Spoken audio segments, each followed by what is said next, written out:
Hello everyone. Today we are going to discuss question of cytology. So let's get start. देखते हैं question cytology के.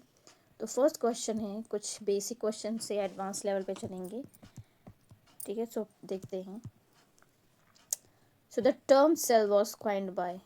Question आपसे कह रहा है the term was coined by. Cell term किसने दिया था?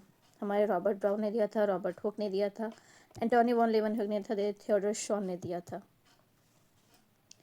सो देखेंगे यहाँ पे जो हमारे रॉबर्ट ब्राउन थे, ठीक है, इन्होंने न्यूक्लियस की डिस्कवरी की थी. ठीक है जी.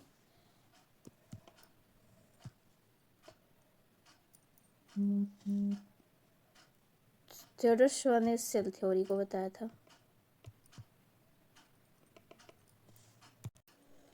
लेवनहिक की बात करें तो इन्होंने लिविंग सेल की डिस्कवरी की थी. ठीक है, लिविंग सेल के बारे में बताया था. तो सेल जो टर्म है ये दिया थे हमारे रॉबर्ट हुक ने दिया था. ठीक है जी. सो हमारा यहाँ पे आंसर हो जाएगा आंसर बी. सेल टर्म दिया था रॉबर्ट हुक ने. So it was right one marks for this. Which of the following is an exception to cell theory. Exception क्या है सेल थ्योरी में? ठीक है, सेल थ्योरी में किसकी बात नहीं की गई है? तो क्या बैक्टीरिया के बारे में बात की गई है? Fungi and algae, virus. क्या इसमें एक्सेप्शन केस है? वायरस, बैक्टीरिया, फंगी या एल्गे? तो ऑफ कोर्स हमने ये बैक्टीरिया के बारे में बात कर रखी है, फंगी एंड एल्गे. तो सेल थ्योरी में हमने डोमेन बैक्टीरिया,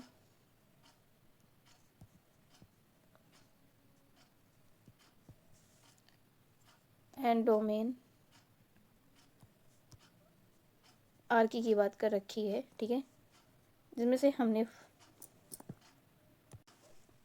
जिसमें हमारे साइनोबैक्टीरिया भी आते हैं. ठीक है, साइनोबैक्टीरिया बोले तो ब्लू ग्रीन एल्गी आती है. ठीक है, बीजी आता है. तो ऑफकोर्स बैक्टीरिया की बात करेंगे, फंगी की भी बात करते हैं, एल्गी की किसकी बात नहीं करते हैं? तो एक्सेप्शन है हमारा वायरस. तो आंसर हो जाएगा ए. ठीक है, सेल थ्योरी में हमने बैक्टीरिया, फंगी, एल्गी की बात करी बट वायरस की बात नहीं कर रखी है. So 1 marks for this.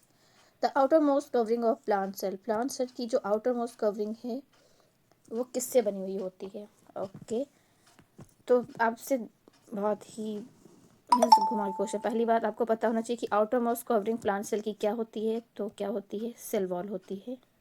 Okay जी. ये किससे बनी हुई होती है? फिर सेल प्लांट की जो सेल वॉल है वो किससे बनी हुई होती है? क्या प्रोटीन से बनी होती है, लिपिड से बनी होती है, स्टार्च या सेलुलोज, किससे बनी हुई होती है? आंसर हमारा हो जाएगा सी, सेलुलोज से बनी हुई होती है. ठीक है जी, सेलुलोज से. The membrane bound surrounding the vacuole. वो मेम्ब्रेन जो वैक्यूल की मेम्ब्रेन को जो सराउंड रखता है, ठीक है, उस इन अ प्लांट सेल में वो उसको क्या कहते हैं? ठीक है, ये सपोज प्लांट सेल है, ये वैक्यूल है. वैक्यूल की जो मेम्ब्रेन है इसको क्या कहते हैं? तो क्या कहते हैं? टोनोप्लास्ट कहते हैं. क्या कहते हैं? Tonoplast.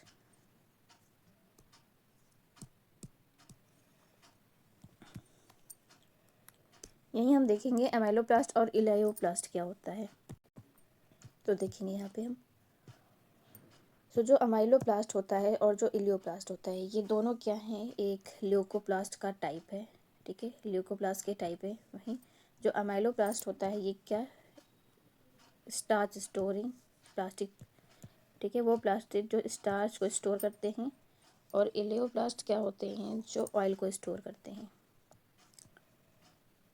Oil store plastic.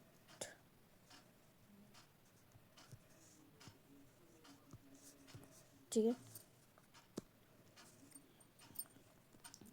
Which organ is responsible for cellular respiration and is known as power house of the cell? बताएं. Chloroplast, nucleus, mitochondria, ribosome. बहुत सिंपल है. अगर आपको पता होगा पावर हाउस ऑफ सेल क्या कहते हैं, वही क्या रिस्पॉन्सिबल होता है सेलुलर रेस्पिरेशन के लिए. ये दो के क्वेश्चन का एक आंसर क्या हो जाएगा? Mitochondria is known as power house of the cell.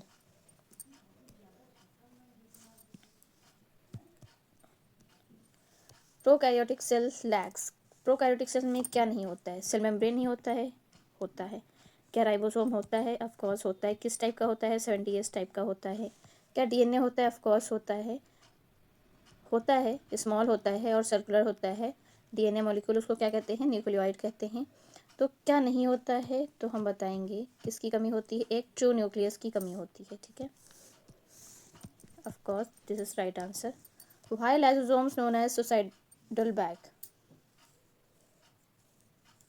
Lysosome को सुसाइडल बैग क्यों कहा गया है? किस activity? Presence of food vacuole, ठीक है, कैटालिटिक एक्टिविटी, पैरासिटिक एक्टिविटी या हाइड्रोलिटिक एक्टिविटी? तो हाइड्रोलिटिक एक्टिविटी होती है due to presence of digestive enzyme, ठीक है जी। तो देख लेते हैं, तो ये हमारा क्या हो जाएगा आंसर। देखते हैं इज इट करेक्ट और not. Of course is the right one answer. The function of Golgi apparatus includes, क्या इंक्लूड करती हैं? क्या फंक्शन होते हैं हमारे गोल्जी अपैरेटस के? प्रोटीन सिंथेसिस कराता है, रेस्पिरेशन, शॉर्टिंग या पैकेजिंग ऑफ प्रोटीन लिपिड या डीएनए रेप्लिकेशन कराता है। तो गोल्जी अपैरेटस में हमारी क्या चलता है? मॉडिफिकेशन चलता है, शॉर्टिंग चलता है एंड पैकेजिंग चलता है। किसका? प्रोटीन एंड लिपिड का। This one is our answer. Yes of course right one answer. Ribosome are the side of lipid synthesis, photosynthesis, protein या cell wall synthesis? Lipid synthesis हमारा कौन कराता है? SCR कराता है, ठीक है जी। सेल वॉल सिंथेसिस कौन करता है?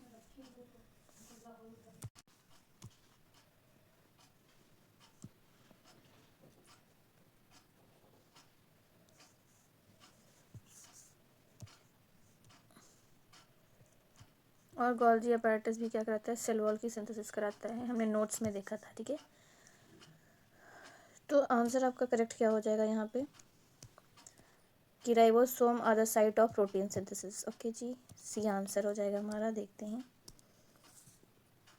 Yes of course it is the right one. 1 marks मिलता है आप सबको।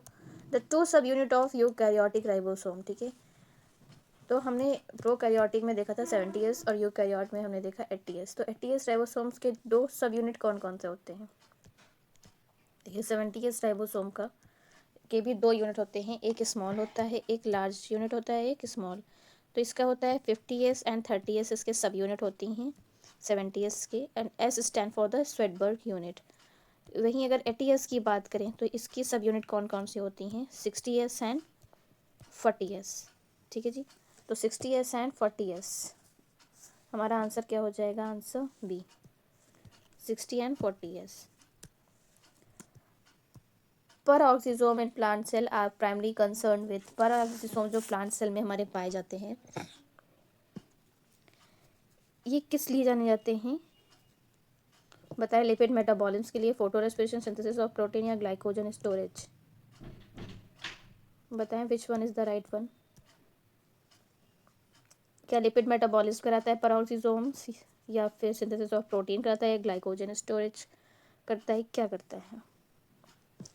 तो यहाँ पे हमारा जो परऑक्सीजोम्स जो हमारे प्लांट सेल में रहता है, ये primary concern with the photo respiration, क्या कराता है? फोटो रेस्पिरेशन कराता है, ठीक है जी। आंसर हमारा हो जाएगा B. Let's check what is the answer. Of course photorespiration. The ER endoplasmic reticulum studded with ribosome, जो एंडोप्लाज्मिक रेटिकुलम राइबोसोम से स्टड होते हैं उनको क्या कहते हैं? स्मूथ कहते हैं, सिस गॉल्जी कहते हैं, रफ ER या न्यूक्लियोलस? ऑफ कोर्स उनको हम रफ ER कहते हैं। स्मूथ ER में हमारे क्या होते हैं? एब्सेंस ऑफ राइबोसोम होते हैं, राइबोसोम नहीं पाए जाते हैं, ठीक है जी।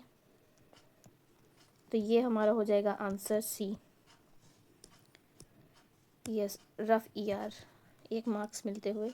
Oxygen and carbon dioxide cross plasma membrane mainly by, ठीक है। तो ये क्या है? हमारे आयंस हैं और नॉन पोलर मॉलिक्यूल हैं, ठीक है, O2 एंड CO2। तो इनको जो मूवमेंट हो रहा है प्लाज्मा मेम्ब्रेन, एक्टिव ट्रांसपोर्ट होगा, पैसिव फैसिलिटेटेड होगा, पैसिव डिफ्यूजन, सिंपल डिफ्यूजन या ऑस्मोसिस? क्या हो रहा है यहाँ पे इनका? हमने पढ़ा था कि ऑक्सीजन जो हमारे आयंस होते हैं और जो स्मॉल मॉलिक्यूल्स होते हैं वो क्या करते हैं यहाँ पे? हमारा पैसिव डिफ्यूजन या सिंपल डिफ्यूजन भी हम कह सकते हैं, ठीक है जी। तो हमारा आंसर हो जाएगा सी। देखते हैं, यस, पैसिव डिफ्यूजन या सिंपल डिफ्यूजन कह सकते हैं इसको। The fluidity of plasma membrane increase with an increase.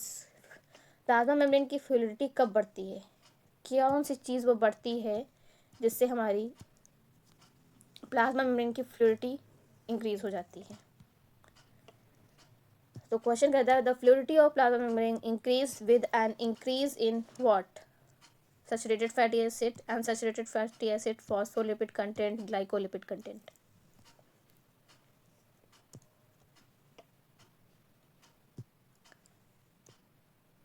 जब हमारे अनसैचुरेटेड फैटी एसिड इंक्रीज होते हैं तो प्लाज्मा मेम्ब्रेन की फ्लूइडिटी भी क्या कर जाती है, इंक्रीज कर जाती है।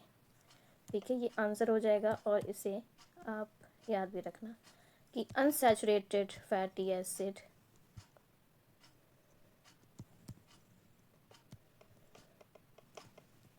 जब भी बढ़ता है तो हमारी फ्लूइडिटी भी प्लाज्मा मेम्ब्रेन की क्या हो जाती है, बढ़ जाती है। ठीक है, unsaturated fatty acid our right answer.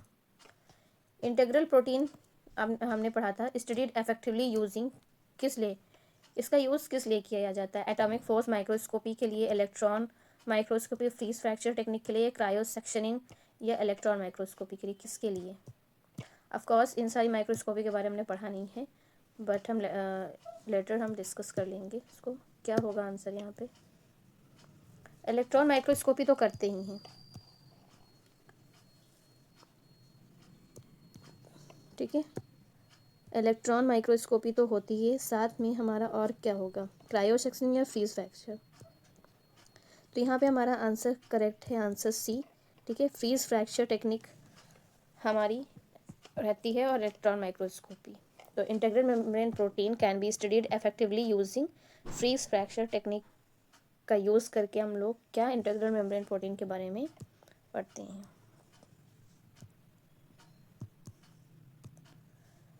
कह रहे the resting membrane potential in animal cell is primary determined by the concentration gradient of what? Sodium and chloride and bicarbonate या पोटेशियम एंड? तो यहाँ पे हमारा आंसर होगा पोटेशियम एंड। क्यों? Because at rest the cell membrane is far more permeable to K plus ion, ठीक है, K plus ion than to any other like N A plus C L, N A plus and C L minus. ठीक है, तो resting position में हमारे जो cell membrane है वो के प्लस आयन ज़्यादा रिलीज करती है as comparison to the N A plus and C L. This high permeability is due to large number of always open potassium leak channels present in membrane. जो हमारे membrane में present होती है potassium channel, वो क्या हो जाती है, हमेशा के लिए ओपन हो जाती है ड्यूरिंग द रेस्टिंग। ठीक है, तो वहीं अगर हम देखें तो क्या कह रहा है, the resting membrane potential in animal cell is primary determined by the concentration gradient of potassium and, क्योंकि पोटेशियम जो चैनल है वो लीक्ड हो जाती हैं और हमेशा के लिए ओपन हो जाती हैं एट द रेस्टिंग पोजीशन। ठीक है जी,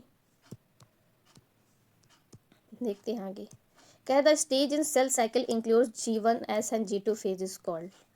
हमने साइकिल पढ़ी है, ठीक है, जिसमें हम G1 देखते हैं, G1 phase, S phase, G2 phase, M phase. ठीक है, तो जो G1 S और G2 फेज होती है, इस फेज को क्या कहते हैं? ये माइटोसिस फेज होता है, मियोसिस होता है, M फेज होता है, ये इंटरफेज होता है। अब M फेज आपको तो पता होगा कि M फेज तो बिल्कुल यहाँ पे नहीं होएगा, मियोसिस तो बिल्कुल नहीं, माइटोसिस या इंटरफेज। तो ये जो फेज रहती है इसको कहते हैं हम इंटरफेज। क्या कहते हैं? इंटरफेज। देख लेते हैं, इंटरफेस हमारा आंसर हो जाएगा, एकदम करेक्ट है। तो देखेंगे यहाँ पे हमारा कुछ डायग्राम है, इसमें हम एक्सप्लेन करते हैं। तो जो G1 फेज़ है इसमें ये सेल ग्रोथ फेज़ होती है, और जो S होता है, S फेज़, यहाँ पे DNA रेप्लिकेशन होता है, और G2 फेज़ में हमारे माइटोसिस के लिए प्रिपरेशन चल रही होती है। वही अगर M फेज़ की हम बात करें तो यहाँ पे सेल डिवीज़न हो रहा होता है, mitosis. M phase means mitosis phase, ठीक है, जिसमें हमारे prophase, metaphase, anaphase, telophase and cytokinesis जैसे प्रोसेस चलती हैं हमारे सेल डिवीज़न या माइटोसिस फेज़ में। ओके जी, तो अगर यहाँ पे जो क्वेश्चन था उससे रिलेटेड अगर देखा जाए तो वो यही कह रहा है कि जो G1 S और G2 फेज़ है वो क्या कहलाती है? इंटरफेस। ये क्या कहलाती है? इंटरफेस कहलाती है। ठीक है, ये हमारा क्वेश्चन था। देखते हैं आगे। कह रहा है during which phase of mitosis do the sister chromatid separate and move opposite poles. Cell cycle अभी हम आगे पढ़ेंगे, ठीक है।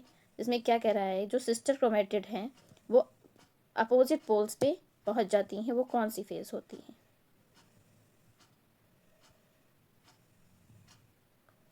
ये कौन सी फेज है जहाँ पे हमारी सिस्टर क्रोमेटिड अपोजिट पोल्स पे हो जाती हैं। ठीक है, प्रोफेज है, मेटाफेज है, एनाफेज है, टीलोफेज है। तो मेटाफेज पे आप याद रखेंगे कि यहाँ पे जो स्पिंडल फाइबर होता है वो इक्वेटोरियल पोजीशन पे आ जाता है, ठीक है।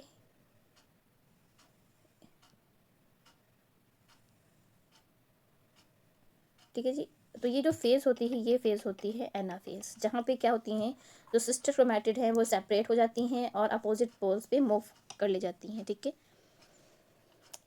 सो देखते हैं, हमारे हिसाब से तो आंसर है anaphase. Let's check it out. Yes of course anaphase हमारा क्या है, आंसर है। 1 मार्क्स मिलते हुए। देखिए प्रोफेज, जहाँ पे हमें क्या होता है, जो सेंट्रोसोम है क्रोमेटिड वो दिखने लगते हैं। मेटाफेज पे हमारे स्पिंडल फाइबर का फॉर्मेशन होने लगता है और जो भी हमारे क्रोमोसोम्स हैं वो क्या है, एक इक्वेटोरियल प्लेन पे ये आ जाते हैं। एनाफेज पे क्या हो जाते हैं, ये सिस्टर क्रोमेटिड अपोजिट पोल पे चले जाते हैं एंड टीलोफेज में ये क्या करते हैं, सेपरेट हो जाते हैं, ठीक है जी। डॉटर सेल प्रिपेयर कर लेते हैं। The most metabolic active period of cell cycle, कह रहे मेटाबॉलिकली एक्टिव पीरियड कौन सा है सेल साइकिल में, प्रोफेज, एम फेज, इंटरफेज या G0 phase. Which one is metabolic active period. तो एक्टिव पीरियड अगर की बात की जाए तो एक्टिव पीरियड हमारा क्या है, इंटरफेज। इंटरफेज को हम क्या कहते हैं कि मेटाबॉलिकली ये क्या है, एक्टिव पीरियड है।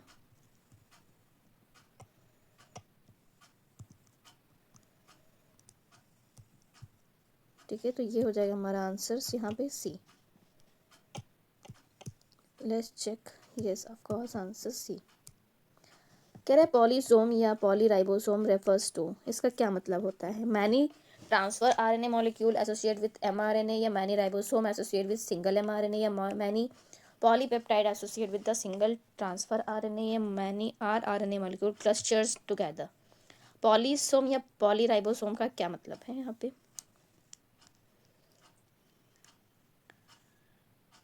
पॉली मीन्स तो आपको पता होगा मैनी, तो many ribosome associate with what. तो यहाँ पे अगर हम देखें जाए तो मेरे हिसाब से आंसर यहाँ पे ये होना चाहिए कि many ribosome associate with single mRNA। Let's find out. Yes, it is the right one. Mitochondria chloroplast जो हैं ये इवॉल्व हो जाते हैं हमारे प्रोकैरियोट से, ठीक है। ये किस थ्योरी को सपोर्ट करता है, बायोजेनेसिस, कीमोसिंथेसिस, एंडो सिम्बायोसिस या पैंसपर्मिया थ्योरी को, किस थ्योरी को ये सपोर्ट करता है।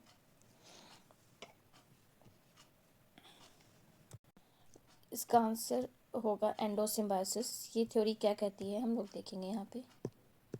तो इस थ्योरी का कहने का मतलब है, कह रहा है दिस थ्योरी स्टेट्स, ये नोट्स में ऐड कर लेना, कि जो हमारे जो माइटोकॉन्ड्रिया और क्लोरोप्लास्ट थे जो ओरिजिनेट हुए थे as a free living prokaryotic cell में, ये क्या इंगल्फ कर लिए गए थे एक एंसेस्ट्रल होस्ट सेल के द्वारा, ठीक है। बट डाइजेस्ट नहीं हुआ था, क्या हुआ था, इंगल्फ कर लिए गए थे, डाइजेस्ट नहीं हुए थे। इंस्टेड जो सिम्बायोटिक रिलेशनशिप डेवलप हुई थी यहीं से, जहाँ पे इंजेस्टेड सेल जो इंजेस्टेड सेल थे वो क्या कर रहे थे, एनर्जी प्रोवाइड करा रहे थे और न्यूट्रिएंट प्रोवाइड करा रहे थे, ठीक है, फॉर सेफ इन्वायरमेंट। फिर ये दे बिकेम इंटीग्रेट, फिर ये इंटीग्रेट हो गए हमारे होस्ट सेल में और ये अब एक एसेंशियल पार्ट है। ये क्या है, एक एसेंशियल पार्ट है।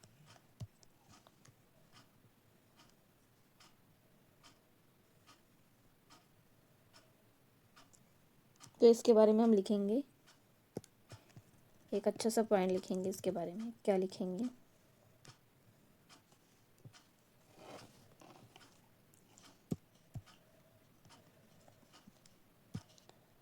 तो ऑफ कोर्स आंसर हमारा यहाँ पे सी होगा। इसका क्या मतलब है, कि दिस थ्योरी स्टेट्स दैट, क्या बताता है, that some organelle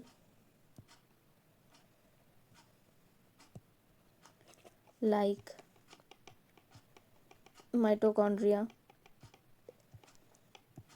and chloroplast originate as free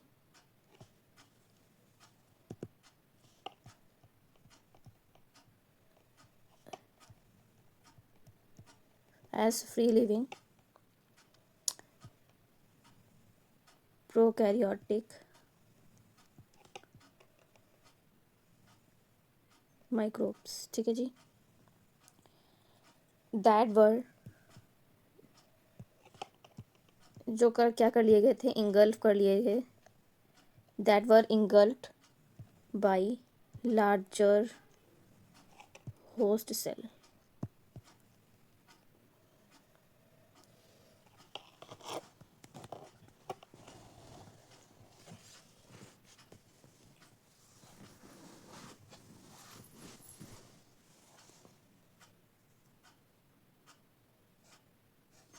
ठीक है, हम instead of being digested,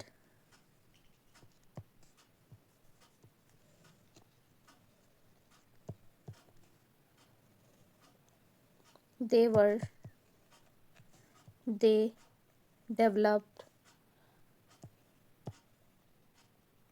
a mutually beneficial relationship या symbiotic relationship, आप कुछ भी लिख सकते हैं, mutually beneficial relationship या फिर mutually symbiotic relationship, आप कुछ भी लिख सकते हैं।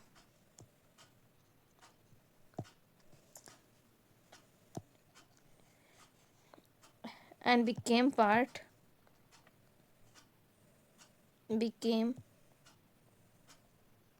permanent part of host cell।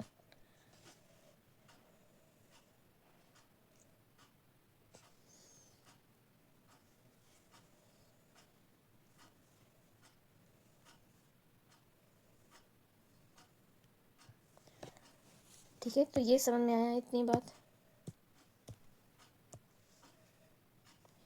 क्या कह रहा है कि ये थ्योरी बताती है कि जो कुछ ऑर्गेनल्स थे हमारे, जो कुछ ऑर्गेनल थे लाइक हमारे, जो कहाँ पे हैं इन्वॉल्व, हमारे प्रोकैरियोट से ये देखे जा रहे थे, बट आज हमारे यूकैरियोट्स के परमानेंट पार्ट हैं।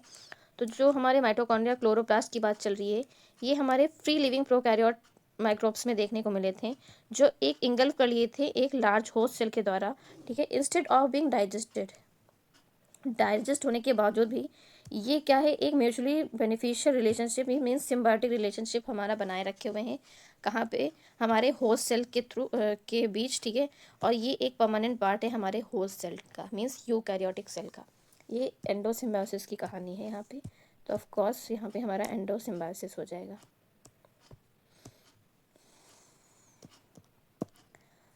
तो अगर आपसे ये क्वेश्चन आ जाए कि माइटोकॉन्ड्रिया क्लोरोप्लास्ट इवॉल्व थे हमारे प्रोकैरियोट से, ये किस हमारे थ्योरी को सपोर्ट करते हैं, तो एंडोसिम्बायोसिस से, कि माइटोकॉन्ड्रिया क्लोरोप्लास्ट हमारे प्रोकैरियोट से इवॉल्व थे, बट हमारे यूकैरियोटिक सेल के द्वारा ये इंगल्फ कर लिए थे गए थे। ठीक है, और after being the digestion it get the part of the host cell and permanent part. Histone are the basic proteins that are positively charged and interact with the negatively charged DNA to form basic unit chromatin called, wow। Histone एक हमारा protein है, आप सब जानते हैं, और एक positively charge protein है, और ये किस तरफ इंटरेक्ट होता है हमारे डीएनए से, जो कि नेगेटिवली चार्ज प्रोटीन होता है, to form basic unit of chromatin. Chromatin की एक बेसिक यूनिट होती है, इसको क्या कहते हैं, वाओ। क्या बनाती है, एक बेसिक यूनिट क्रोमैटिन की। अगर इससे भी अगर आपको इतना ही अगर आपको पता होगा that basic unit of chromatin, वहाँ से भी आप अपना आंसर बहुत अच्छे से निकाल सकते हैं। कह रहे हैं हिस्टोन जो कि एक पॉजिटिव चार्ज प्रोटीन है, जो इंटरैक्ट करता है हमारे निगेटिव चार्ज डीएनए से और बनाता है एक यूनिट, ठीक है, और वो यूनिट है हमारे क्रोमैटिन की, उसको क्या कहते हैं? 3 चीज़ों, ठीक है। यहाँ से आपको 2 आंसर मिल रहे हैं। एक तो ये टर्म क्लियर हो रहा है कि जो भी यूनिट है क्रोमैटिन की वो क्या है, और वो जो है वो किस किस से बनी हुई है, क्या बनाती हैं, कौन कौन से चार्ज से मिलकर बनी हुई है।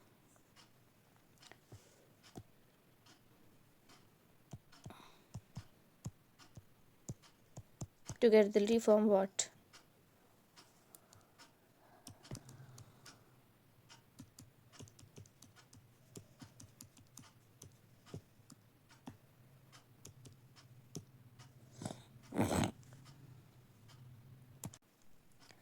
ये बनाती हैं हमारा, हम डायरेक्ट आंसर ही लिख देते हैं।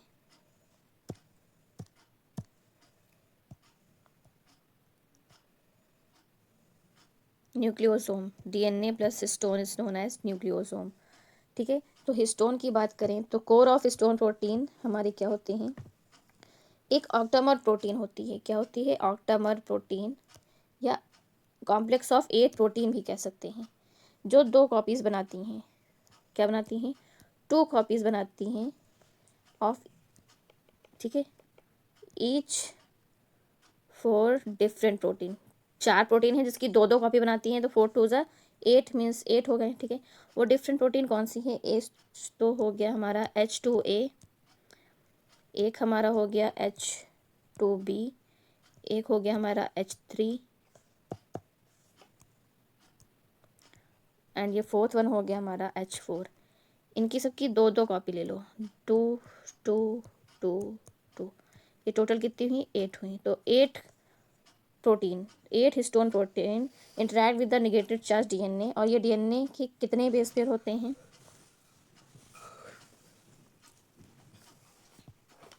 147 BP से ये क्या होते हैं? रैप्ड होते हैं हिस्टोन कोर से, जो क्या बनाते हैं? हमारे nucleosome. Basic unit of chromatin form करते हैं, means nucleosome. C1। 23. The property of single gene influence multiple distinct phenotypic trait is called. Single gene influencing multiple distinct phenotypic traits is called. इसको हम प्लियोट्रॉपी कहते हैं। ठीक है, which molecule serves as a common secondary messenger in many single transduction pathway? कौन सा वो molecule है जो सेकेंडरी मैसेंजर की तरह काम करता है? ATP, एसिटिल को एंजाइम, ग्लूकोज। ग्लूकोज तो बिल्कुल नहीं हो सकता है, ATP भी नहीं हो सकता, ये 2 तो बिल्कुल नहीं हो सकते। तो 50-50 लाइंस में हमारा बच्चा एक A ऑप्शन, C ऑप्शन। यहाँ पर आपका आंसर हो जाएगा साइक्लिक AMP, CAMP। ठीक है जी, साइक्लिक AMP।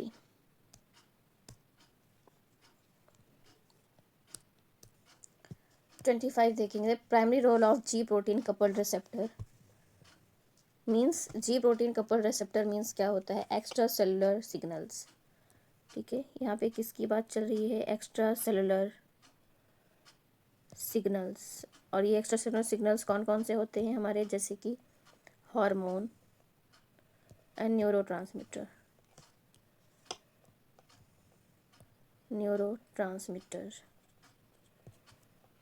ठीक है जी, तो इनके प्राइमरी रोल क्या हो जाएगा?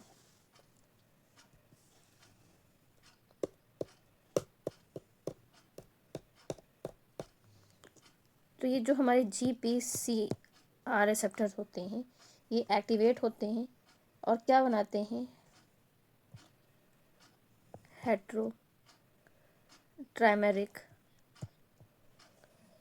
G protein. क्या बनाते हैं? और ये जब एक्टिवेट होती हैं तो जो GTP है वो किस में कन्वर्ट हो जाता है? GTP में। फिर इंट्रासेलुलर सिग्नलिंग पाथवे अफेक्ट करता है हमारे सेलुलर चेंजेस को। क्या अफेक्ट करती हैं? हमारे सेलुलर चेंजेस को। तो बताइए primary role of G protein couple receptor क्या हुआ? तो देखिए यहाँ पे आंसर हो जाएगा आपका bind extracellular ligands and activate associate ji protein.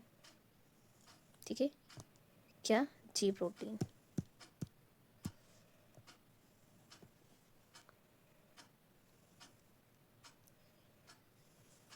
ये जो रिसेप्टर होते हैं ये क्या करते हैं? ट्रांसड्यूस करते हैं किनको? एक्स्ट्रा सेलुलर सिग्नल्स को, जैसे कि हार्मोन और न्यूरोट्रांसमीटर। ठीक है, इसी के जो सिग्नल होते हैं, signals binds to GPCR and activate heterotrimeric G protein. ठीक है, by catalyzing the exchange of GTP to GTP and initiate the signal pathway and affect the cellular exchanges। तो यहाँ पे हमारा आंसर हो जाएगा कि हमारे एक्स्ट्रा सेलुलर लिगेंड्स को बाइंड करता है और एक्टिवेट करता है एसोसिएट जी प्रोटीन को। ठीक है जी।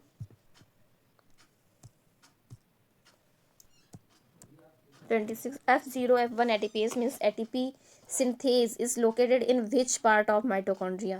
आउटर मेम्ब्रेन में होता है, इंटर मेम्ब्रेनस या इनर मेम्ब्रेन में होता है? कहाँ होता है? ना तो आउटर मेम्ब्रेन में होता है, ना मैट्रिक्स में होता है, ना इंटर मेम्ब्रेनस स्पेस में, इनर मेम्ब्रेन में होता है। ठीक है जी। कहा क्या? ATP सिंथेस हमारे इनर मेम्ब्रेन में लोकेट होता है। Of course it is the right one answer. Microtubule are composed of which protein sub unit? Microtubule किस प्रोटीन से बनी होती है? Actin, keratin, myosin, tubulin? Tubulin 100%, I'm sure. Yeah, this one is right answer. The motor protein associated with microfilaments means acting filament in muscle contraction are, वो कौन से हैं? Motor proteins हमारे कौन से हैं? कैनेसिस, डायनिन, नहीं, मायोसिन। मसल कॉन्ट्रैक्शन में हमारे ये काम करते हैं। ठीक है जी, मायोसिन राइट वन आंसर। तो 1 मार्क्स मिलते हुए यहाँ भी। Which cytoskeleton element provide the greatest tensile strength and is characteristics of cell like neuron and epithelial cell? तो कौन सा साइटोस्केलेटन एलिमेंट है जो ग्रेटेस्ट टेंसाइल स्ट्रेंथ प्रोवाइड करता है और फीचर है हमारे न्यूरॉन्स और एपिथेलियल सेल का? Which one? Actin filaments, centriole या माइक्रो या फिर इंटरमीडिएट फिलामेंट्स? तो ये आपका होमवर्क है। ठीक है, इसका आंसर आप कमेंट में बताना 29 का। ठीक है, चलो ऐसे बता ही देते हैं। देखिए हमारे जो न्यूरॉन्स में और एपिथेलियल सेल की पहले बात कर लेते हैं। ठीक है, हमारा साइटोस्केलेटल होता है एपिथेलियन में क्या? केराटिन, जो एक इंटरमीडिएट फिलामेंट होता है। ठीक है, केराटिन। ठीक है जी। और न्यूरॉन्स में होता है हमारा न्यूरोफिलामेंट। इसमें neurofilament as a intermediate filament या IF की तरह ये काम करता है। इन दोनों जो IF होते हैं ये एक स्ट्रक्चर प्रोवाइड करता है। ठीक है जी, ये ग्रेटेस्ट टेंसाइल स्ट्रेंथ प्रोवाइड करता है और सेल की मैकेनिकल स्ट्रेंथ को भी। ठीक है, ये रोप लाइक स्ट्रक्चर होता है, ये कुछ ऐसे।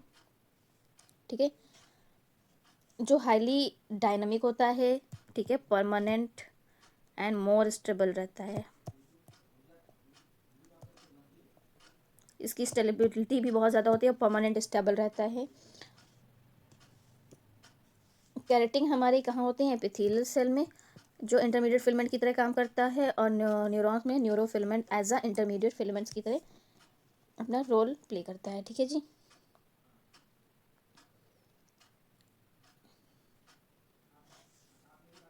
इसको हम डिटेल में एज अ मसल्स चैप्टर में देखेंगे। ठीक है जी, ये इंटरमीडिएट फिलामेंट। कैरेक्टरिस्टिक्स 9+2 अरे of microtubule is found in? इसमें देखने को मिलते हैं ऑफकोर्स सीलिया एंड फ्लैजिला में देखने को मिलते हैं क्या? कैरेक्टरिस्टिक्स 9+2 अरे of microtubule is found in? आप आंसर बताएंगे सीलिया एंड फ्लैजिला। ठीक है, जो सीलिया होते हैं ये शॉर्ट हेयर लाइक होते हैं। ठीक है, शॉर्ट हेयर लाइक प्रोजेक्शन जो होते हैं वो सीलिया होते हैं। जो लॉन्ग वेब लाइक स्ट्रक्चर होते हैं वो क्या होते हैं, फ्लैजिला होते हैं हमारे, ठीक है जी।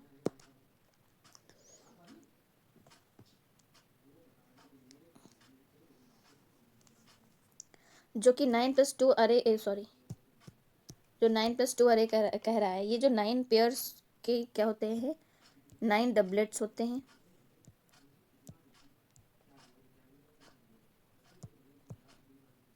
ठीक है। 9 पेयर ऑफ माइक्रोट्यूब्यूल कह सकते हैं, 9 पेयर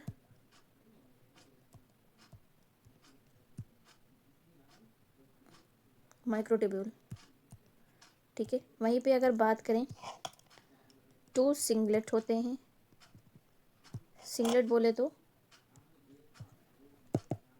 सिंगल पेयर बोले तो 2, सिंगल पेयर किसका होता है, ऑफ सेंट्रल, ये सेंट्रल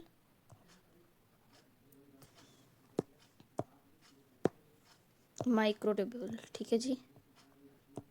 सेंट्रल माइक्रोट्यूब्यूल जो single as a center ring की तरह काम करता है, ठीक है, लाइक ऐसे, ठीक है, जस्ट लाइक दैट हमारा स्ट्रक्चर होता है।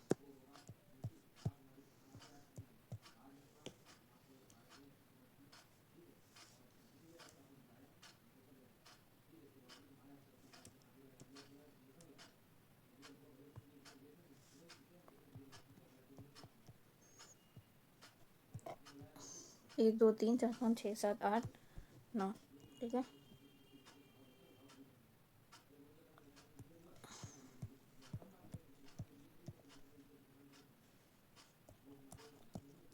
ये कुछ ऐसे स्ट्रक्चर होती है, ठीक है। और ये ए और बी की, जैसे ये ए है, ये बी है, ये इसका ए है, ये इसका बी है, तो इसी से ये क्या इंटरकनेक्टेड रहते हैं, ठीक है।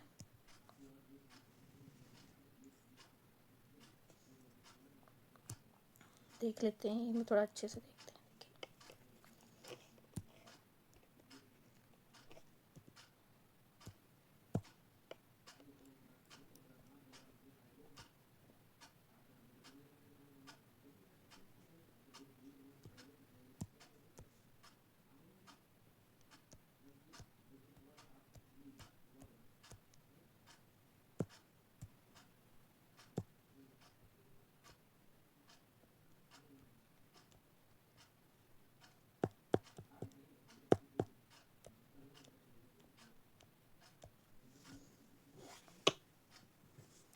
ठीक है, ये ऐसे A B A B A B A B B A B A B A B A B, ठीक है।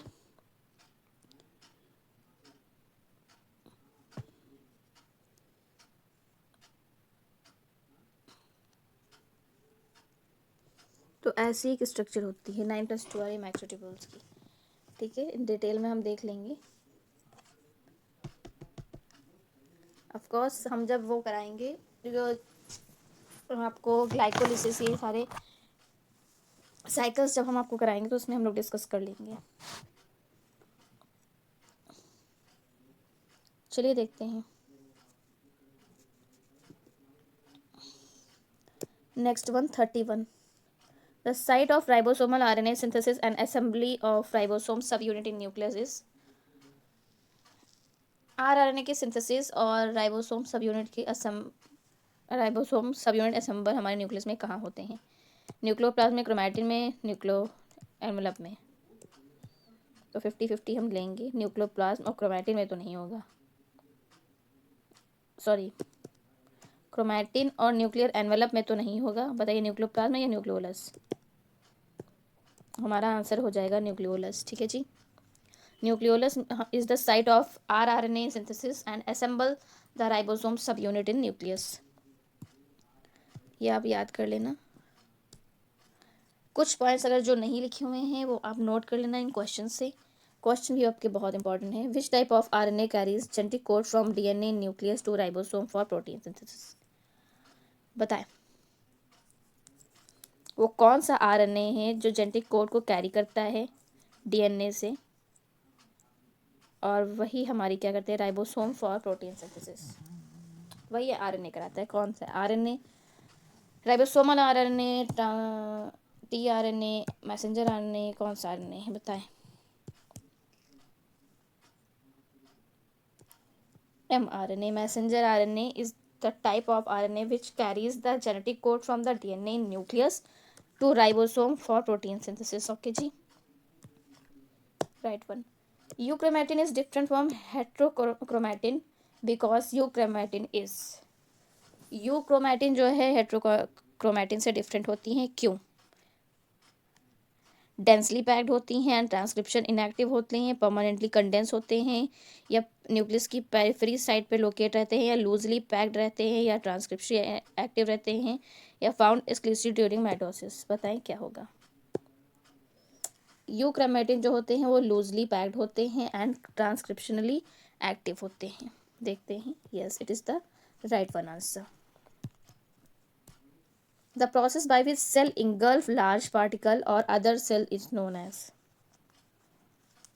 जब सेल लार्ज पार्टिकल इंगल्फ कर लेता है या अदर सेल्स को, उसको क्या कहते हैं? सेल की ईटिंग फाइगोसाइटोसिस बोलते हैं, ऑफ कोर्स। ठीक है जी, ये हमारा आंसर हो जाएगा। Yes, correct one. Destruction of cell by its own enzyme, अपने खुद के एंजाइम से सेल का डिस्ट्रक्शन हो जाना after triggered by predetermined genetic program is known as apoptosis. ठीक है।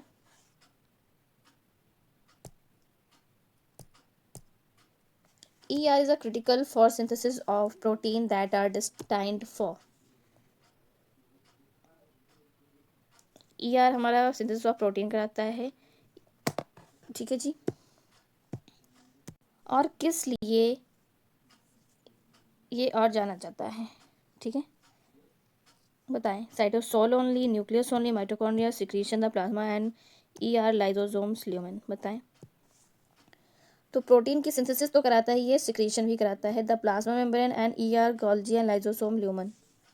ठीक है, इन सब के लिए हमारा ER रिस्पॉन्सिबल होता है। देख लेते हैं, yes of course is the right one answer.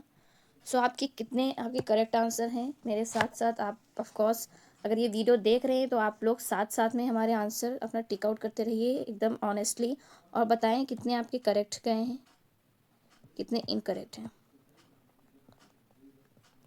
Comment down. Okay जी। So thank you for listening Biogyan with Prachi. If you like my video, so please share and subscribe to your friends. So thank you, bye bye, and keep tuning with the another video. So take care.